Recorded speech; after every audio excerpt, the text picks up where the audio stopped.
It was the most difficult question I'd ever have to ask anyone, and it had to be asked to her. They've known each other so long, he knew if he asked he'd get a straight answer, but she might hesitate, she might have to think about it, but she wouldn't lie.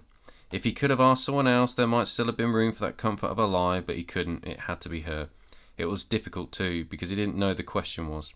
Well, he did, but it could take so many forms. Do you think that? Would you agree that? Is there times when? It was like drafting a bloody referendum question. To get straight answer, you had to use straight.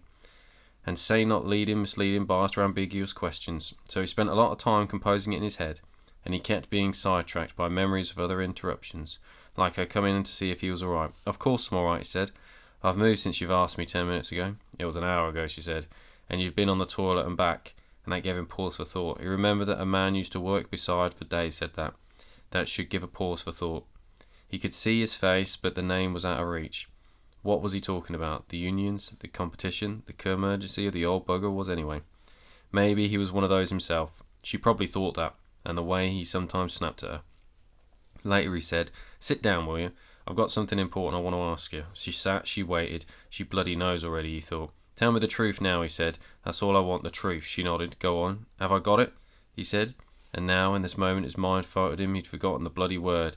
He'd only asked it 1 minute ago. "Got what?" she asked. "That thing." His fist pumped the arm of the chair. "That thing.